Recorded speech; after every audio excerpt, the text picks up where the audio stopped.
og þá var ég að leggja í hann til Abu Simbel sem síðasti áfangastaðurinn áður ég fyrir inn í SUDAN.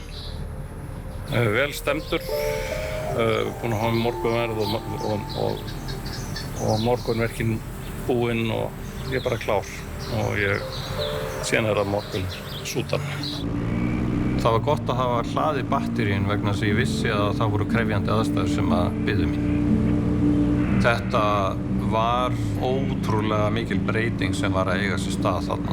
Ekki bara hitinn heldur líka bara allt umhverfið, þetta var svo eyðilegt allt saman. Á leiðinni þá kom ég að litlu skýli og það var eins og himnasending fyrir mann á mótorhjóli, sérstaklega frá Íslandi.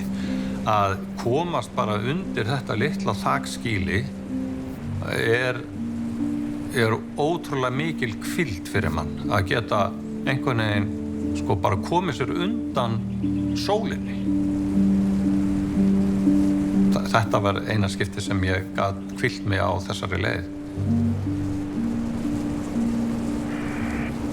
Eftir erfiðan dag á hjólinu þá ákvað ég að gauka andan og heimsækja hofið í Abu Simbel.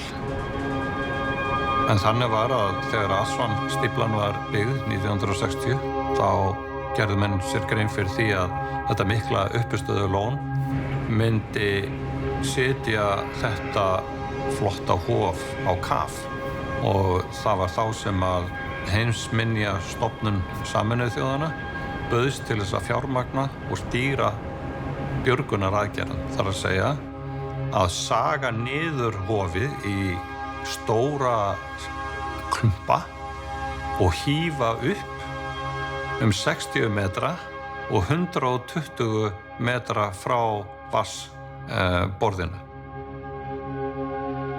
Hofið sjálft var magnað og ekki síst fyrir þá sök að ég var eini ferðamaðurinn. Allir ferðamenn voru farnir tilbaka til Aswan, þannig að ég og leiðsögumaðurinn minn, við vorum þeir einu sem voru þarna. Það náttúrulega jók enn frekar á þessa upplifun mína þegar ég heimsótti þetta merkilega hof. Og ég gekk þarna í einhvers konar leiðslu og kannski leyfði ég mér að komast í þetta draumkennda ástand. Að ég vissi að daginn eftir myndi steikjandi eyðimörkusólin í SUDAN taka á móti mér.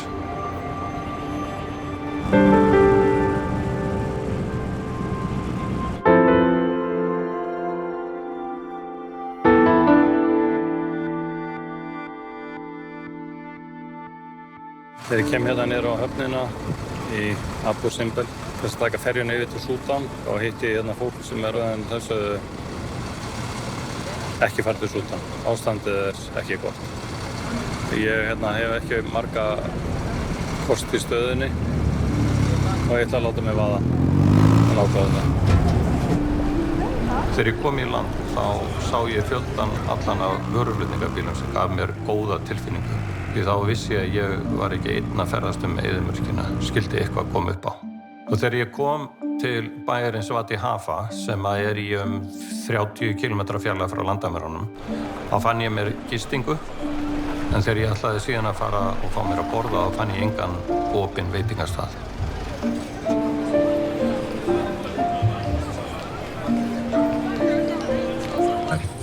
Mér boðið hérna í aldeilisveislu til lokin á Ramadan og þá fá sér allir að snæða saman. Og eins og þið sjáið þá þetta mjög ljustugt. Hér eru allir búinir að borna miklu. Ramadan in Sudan is Ég tók vel til matarins og ég held að þeir hafa alveg fundið það að ég var svangur. Matti, fixarinn minn, hringdi í mig og sagðist ekki vera með góða fréttir. Stjórnvöld eða herinn tók af allt internet í landinu, bæði venjulegt internet og líka í öllum símum. Þess að fólki geti ekki verið að senda myndir erlendis af þeim voðaverkum sem að herinn að framkvæma þessa stundina. Ég ákvað engu að síður að láta slag standa og halda áfram. En fyrst þurfti ég að undirbúa mig fyrir óvissuna sem var framundan. Það er komið með peningana. Þetta eru $200. Og svo er ég að fá bensín þetta. Allt keypt á svörtum markaði.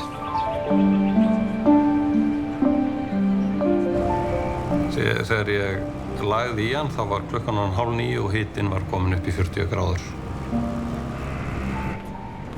Þegar ég var búinn að hjóla einhverja 100 kílómetra þá sá ég svona lágreista byggingu og stoppaði þar. Alltaf maður að lenda í einhverjum hyslum. Hérna það vinnumenn við veginn, þjóðveginn sem bjóða mér í mat. Þetta flott dæmi alveg sjóðheitt.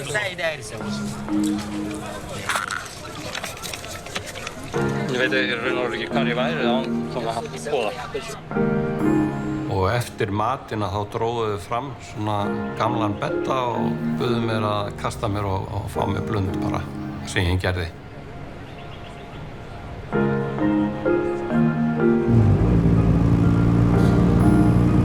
Ég er búinn með 150 kílómetra og á eftir 260.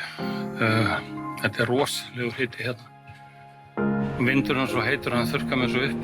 Ég er búinn með helminginn af vatninu. Það er ekki mikið svona skýli eins og þetta og þessna ákvað ég að stoppa og hvíla mig og kæla hjólið. Þetta er rosalegur hiti. Ég held að þessi skýli þau þjóni svipum tilgangi og neyðarskýlin hjá okkur upp á heiðum fyrir vegfarendur sem lendi í vanda á vetrum. En þarna er bara verið að gefa manni smá grið frá steikjandi sólinni.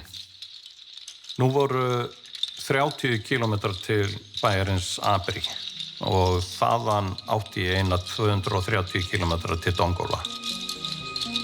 Síðan kem ég að lágrekstri byggð og ég áttaði mig ekki strax á því að þetta var sérst Abri.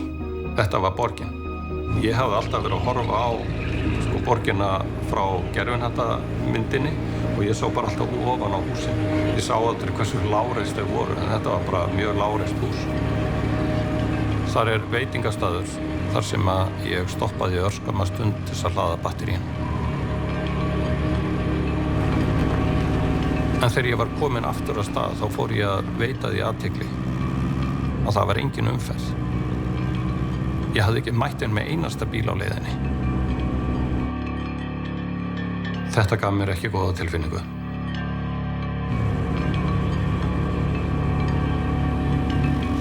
Allt í einu sá ég hóp manna í fjarska og sem veifuðu til mín í sífellu og þessir ungu menn, þeir meinuðu mér að halda áfram og skipuðu mér að snúa við, fara tilbaka.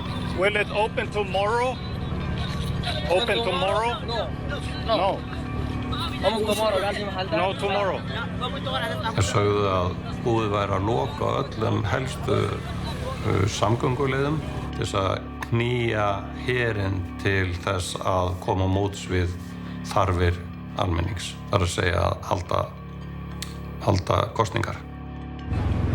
Staðan var mjög þröng og ég fann það líka bara hugur minn þrengdist og ég yrði að vera í góðu andlegu jafnvægi áður en ég myndi taka næstu ákvörðun.